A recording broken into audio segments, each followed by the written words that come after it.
Hello, I'm Professor Brian Boucher. Welcome to week 10 of the course.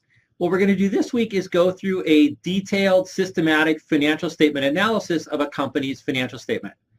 Now, at the end of each week throughout the course, we've been looking at the 3M company example to try to see where to find the information that we've been talking about during the week in a company's footnotes in their financial statements.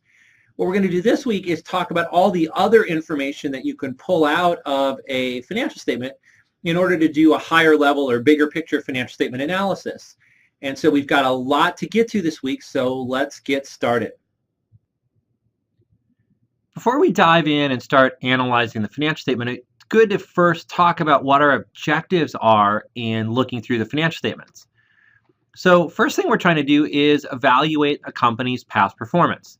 So how has the company fared in recent industry and market conditions? Is it doing well? Is it doing poorly? More importantly, where is it doing well? Where is it doing poorly? And then how effective is the management and their strategy? So we'll figure out what's the company's strategy, and then we'll use the financial statements to figure out which parts of those strategy is working and which parts are not working. And another objective of financial statement analysis is to try to predict the future, try to predict future performance. So answer the question, what is the quote-unquote true value of the company? Maybe you see something in here that allows you to predict future performance better than the average investor, and so maybe the stock price is over or undervalued. Also, can the company meet its future debt obligations? So looking forward, do we think there's any bankruptcy risk where the company won't be able to meet its debt obligations? Now, these two items under predict future performance, we are not going to do. The tools and techniques are beyond the scope of this course. What instead we're going to do is focus on the first part, which is what you'd have to do anyway before you could do the second part, which is using the financial statements to try to evaluate how well the company's done historically. I'm going to follow a roadmap, sort of a systematic set of questions that we're going to try to answer from the financial statements. So the first one is, what's the company's business, their strategy, and their competitive environment? So the numbers won't make any sense unless we know first what the company's doing, what the company is trying to do, what its strategy, and what competitive environment it faces in terms of challenges from competitors in different parts of its business. We're going to look at whether the company's growing. Almost every interpretation that you do in a financial statement really depends on whether the company's growing or whether it's a mature company or in decline.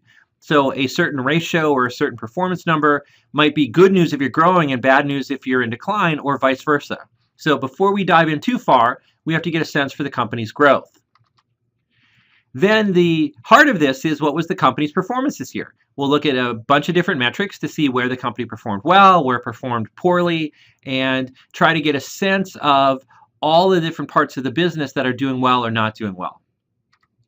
Then we'll talk about whether the company is investing for the future. Now, of course, this is related to whether it's growing, but this is a more forward-looking question. So does the company seem to be investing enough now to continue to do well into the future? What are its debt obligations? And this helps us to get to this question of future bankruptcy risk. Do we think the company is going to be able to generate enough cash to cover its future obligations? And then finally, are there any significant off-balance sheet items? So believe it or not, in the financial statements, there's some information about things that are not in the financial statements. And so we're going to take a look at those parts of the financial statements to see what we're missing that's not in there. So the company that we're going to look at for this financial statement analysis is Vulcan Materials Company with their 2010 annual report. Come on, Professor Boucher, give me a break. You only chose Vulcan Materials so you could spend the week making Star Trek jokes. In case you didn't get Dave's reference, Star Trek is this old TV show, and then there are a bunch of movies that have been made after it where it's set in the future, they're in space, and there's this character named Spock who comes from this race of aliens called Vulcans. I did not choose Vulcan Materials for that reason. Rather, it's a company that I've used in the past in financial statement analysis classes that I've taught, and I like it because it's a fairly simple business, so it doesn't take a lot to get up to speed on what they're doing. So that was the reason I chose it, not so I could make Star Trek jokes. I promise. I promise. So let me first give you an overview of what's going to be in the annual report. I highly encourage you to download the annual report from the site and take a look at it at your leisure, in all your free time, to get a sense for everything that's in there. And of course, I'll pull up relevant segments of the annual report as we go along. So as I'll show you in a little bit, the first section is pure marketing. There's no rules that cover what's in this part of the annual report. You can spin things however you want. And so it's going to be a little bit less reliable than the second section, which is the copy of the 10K filing. That's going to be where all of the SEC and GAAP rules apply, and that's going to have the reliable information which follows the rules that we were talking about throughout the course. Then items 1 through 6 of the 10K will give you basic information about the business. So here's where we'll learn a lot about the business, its strategy, the competition, and so forth. Item 7 is the management discussion and analysis. This is where management tries to explain what happened to their performance, try to explain the state of the business. So this will help us a lot with the questions about the company's performance, its investment, its debt obligations. Then, of course, there are the financial statements, which should need no introduction at this point. There are the 4 financial statements plus 120 pages of footnotes. And then beyond that, there's even more information in a series of exhibits, almost 50 pages of exhibits of additional information. So let me bring up the Vulcan annual report and we'll start taking a look at what's there. Okay, here's the front page of the Vulcan Materials Company 2010 annual report. It says what we know for certain. So they're going to tell us, I guess, what they know for certain. You can see in the background that this is probably a construction-related company. I see a big pile of gravel and a loader. So then, here we go. So let's find out what they know for certain. These have been difficult times for our country, our customers, and our business. So my guess is they haven't been doing well. And there's this one interesting finding that in academic research, that when companies are doing well, managers tend to take the credit. So they'll say, we had a great year, we are implementing our strategy well. But when companies are doing poorly, it's all external blame. So as you can see here, it's been tough times for our country, our customers, and our business. There's no we've done this or we've done that anywhere to be seen. So then what else do they know for certain? Acquisitions in our business are for the long term. Uh-oh, this must mean that we've made an acquisition that's not doing well in the short term. And as we'll see, they acquired this company called Florida Rock, which made things more challenging for us in the present. But again, acquisitions are for the long term. So that's something we're going to look at, is this acquisition. What else do they know for certain? In time, the private sector will recover. Public investment in infrastructure remains critical now and for the future. So what this means is basically, as we'll see, we need the government to start building highways again so that we can get more business. Our business has great natural advantages. Now, as far as I can tell, this is a pun. So what the company's product is, as we'll see, are basically rocks and gravel. They're called aggregates, which of course are natural resources that you dig out of the ground and then sell. So we'll learn more about that as we go along, but a little pun that they slip in here. Fundamentals of our business remain strong. Again, if we could just get the government to start building these highways again, our business would take off. So then after we find out what they know for certain, there's a shareholder letter. Now, there's been more academic research that says the bigger the picture of the CEO is, the more narcissistic the CEO is, and you want to stay away from narcissistic CEOs. So this is a nice, reasonably sized picture. He's wearing a hard hat. Seems like a down-to-earth guy. I think I would trust him. So anyway, the shareholder letter talks about their spin, their explanation about what happened during the year, trends that have gone on. Now remember, this is not subject to SEC scrutiny, so there's a lot of spin in this. And keep going through, we see some of their footprint, which we'll talk about more later, graphs, total shareholder return over 40 years. So if you bought in 1970, you're doing pretty well. If you bought in the last 5 years, not so much. And then finally, we get to the Form 10K.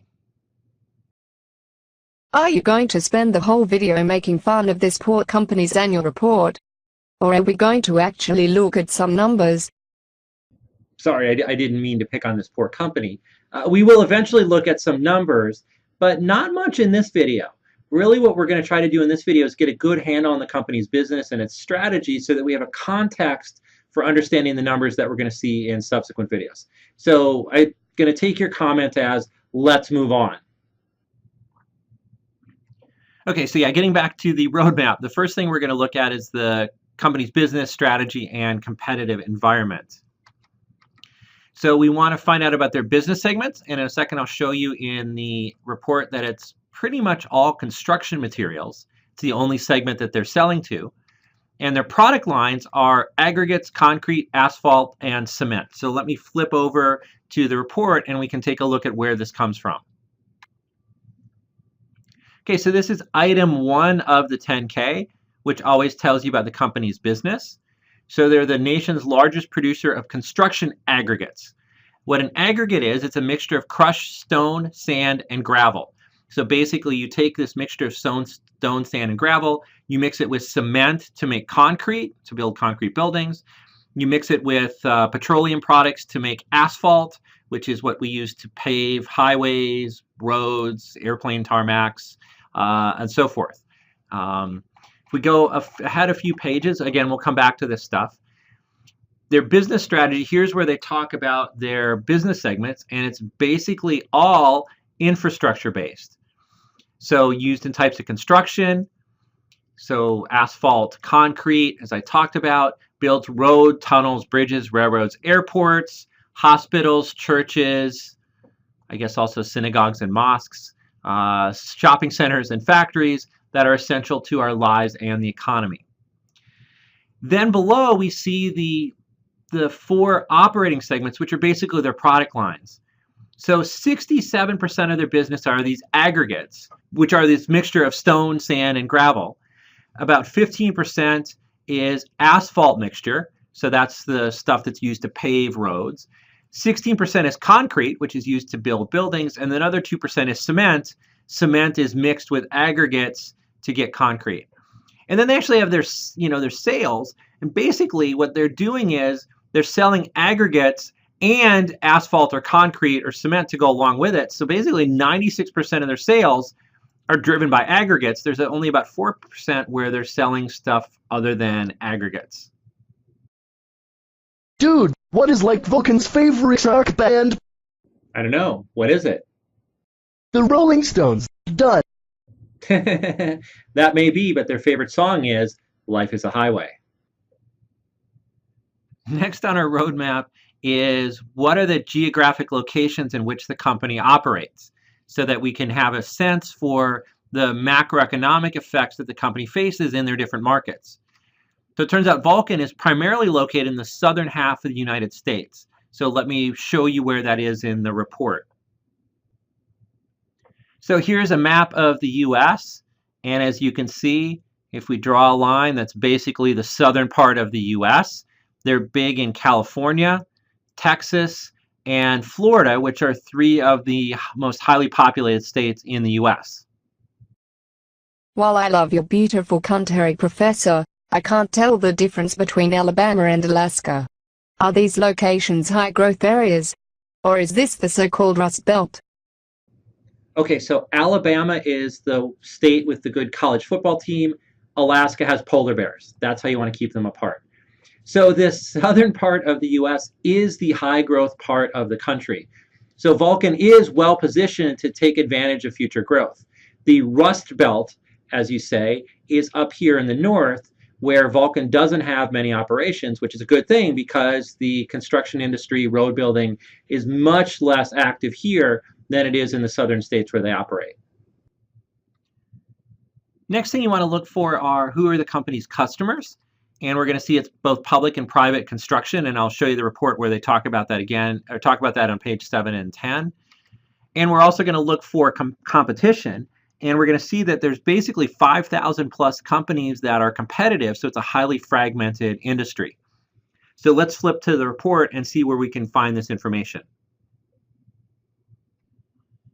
Okay, if we go to page 7, there's a handy chart, U.S. aggregates demand by end market. Highways are the big demander. They use a lot of these aggregates, depend on federal, state, and local funding. Airports, sewers, water, and utilities are next. Then non-residential buildings, so these are things like hospitals or municipal buildings. And then finally residential buildings, which use a low amount of these aggregates. And then if we keep going to the next page, they have a section called Our Markets. 55% of their business comes from public sector spending. Big thing here, of course, are the highways. And one of the problems they're having is in the US, the most recent transportation bill expired, and Congress has yet to pass a replacement bill as of the time of this report, which is 2010. And I know that's unusual that the US Congress has trouble passing something in an expeditious fashion, but that's what Vulcan is dealing with here, is that there's no new highway bill. And until there's a new highway bill, there's no new highways being built. Then the other part of their business is private sector construction, which is the other 45%. So there's non-residential construction, and then single family homes or multifamily homes. And how those businesses have been doing are summarized in a little chart here. Here are single family homes, and here are non-residential buildings. And as you can see, it's been a tough couple years after the financial crisis with the recession in the US. So their customers are struggling, which means that their business is going to be struggling as well. Now we're going to jump back to the competition. So this is back on page 3. We see a list of the competitors. The industry is very fragmented, and I guess if you're making crushed stone, it would make sense that it's fragmented. Vulcan is the largest producer. They have the largest market share, but their market share is less than 10%. So there's a bunch of other public companies that compete, but really it's about 5,000 companies that compete with them, and they say there's many opportunities for consolidation to exist. Why is the industry so fragmented? Why don't these companies aggregate into larger companies to cement their market shares? Why don't they aggregate into larger companies to cement their market shares? Good use of the product lines, aggregate and cement. So this is a peculiar industry because the synergies from acquisitions are not that clear cut.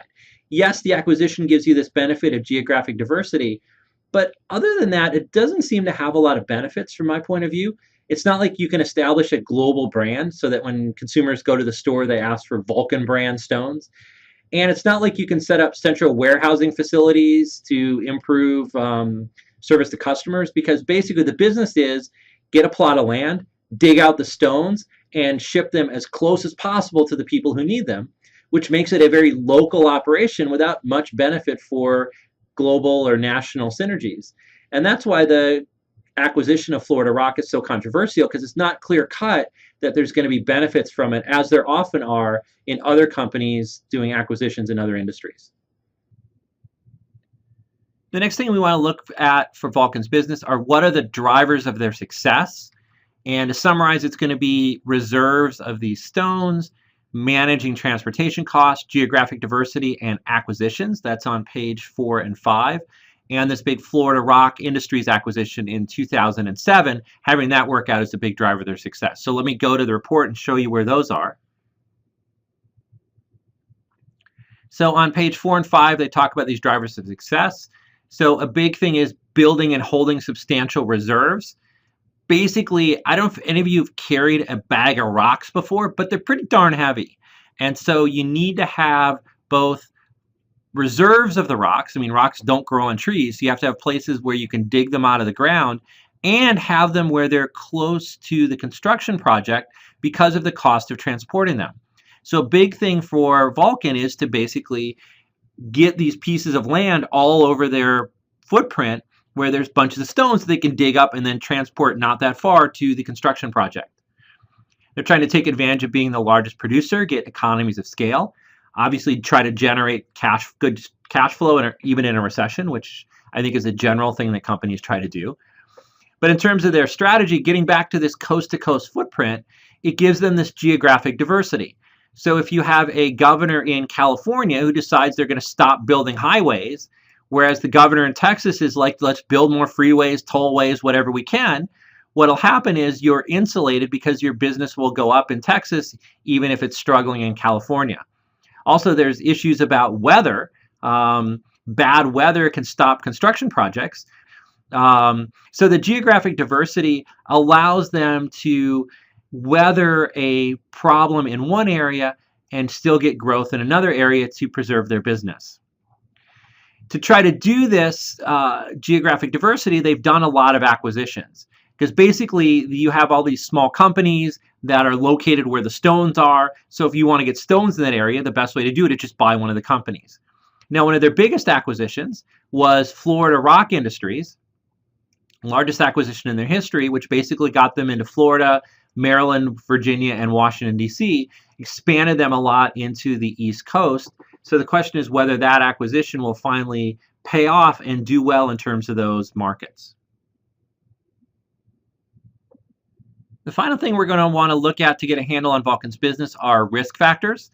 And as I'll show you, they are leverage from their acquisitions, high fixed costs, local competition and the struggle to get reserves, commodity prices, and legal issues. So let's flip to the section of the report so I can show you where all these come from. So item 1A is risk factors. This is a required disclosure. A lot of this is boilerplate. It's stuff that sort of every company throws in. But you can actually learn a lot about the company's risks and competitive pressures by looking through this section. So first they have financial and accounting risks. Of course, accounting should be the #1 risk. First risk is they incurred additional debt for the Florida Rock merger. So that's affecting their interest expense, leverage, and debt service. So big thing we're concerned about is their cash flow isn't going to be enough to meet the additional debt from this merger. Then there's volatile conditions in the credit markets. So this is 2 years after the financial crisis. Are they going to continue to be able to borrow when they need it? Their industry is capital intensive, which means the earnings are highly sensitive to changes in volume. They need high volume to cover fixed costs and semi-fixed costs. So volume is an important thing that drives their business. There's risks in measuring the accounting, and this is sort of boilerplate, but all of these items that we do in the financial statements, we have to make estimates, as you've seen as we've gone through. And so there's a risk that you're looking at the statements and they've made bad estimates. Then there's economic and political risks. So obviously, commercial and residential construction is a big driver of their business, which depends on the overall U.S. economy, which has been recovering at a slow pace. There's been a lot of foreclosures and low housing starts in the residential housing industry, particularly in Florida and California, which is a little bit of a problem because those are 2 of our big states in terms of our business. Then we need this highway bill to pass. So the lack of a multi-year highway bill is affecting the construction on roads, which is affecting over half of their business in aggregates. There's risks to changes in requirements for government policies related to zoning, land use, environmental, and other issues. So there could be environmental laws that stop construction, which hurt their business. Dude, they've listed everything but global warming here. So here it is. Climate change and climate change legislation could affect their business. So here's the global warming warning. There are growth and competitive risks. It's a highly competitive industry. They've got to get reserves in strategic located areas. Future growth is going to depend on acquiring other businesses, and acquiring businesses sometimes don't go well if you can't integrate them into your existing operations. This is sort of boilerplate, but we have to attract and retain qualified personnel. Cost of providing pension and healthcare benefits is high. Weather is a risk. Our products are transported by truck, rail, barge, or ship, and they're really heavy. So any kind of increase in the cost of this transportation could affect them. They have to use a lot of electricity, diesel fuel, and other things to get the stones out of the ground and to ship them. So basically, they're really sensitive to oil prices. And they're involved in a number of legal proceedings because basically, if you're making stones, there's going to be a lot of potential product. Well, no, actually, this is related to previous ownership of a chemical business. And there's still some big lawsuits pending from when they had the chemical business that could hurt them down the road. So to summarize, the key things that we're going to look at in Vulcan's numbers based on this analysis is what's their growth and market share, as that's a big driver of their success and a big risk if they don't keep up their market share. How are they doing on their cost control? So we'll take a look at their margins to see how they're managing all these potential costs that could increase on them. And we're going to look at their ability to service their debt, especially since they've had this big acquisition, taken on a big debt load. Is this going to be a problem going forward? Wow, so that was a lot of discussion of the company's business and its strategy and so forth. But it's important because you really can't understand the numbers and figure out what those numbers are telling you unless you know the company's business and what it's trying to do through its strategy. So we'll come back next video and start looking at the company's growth and its performance during the prior year.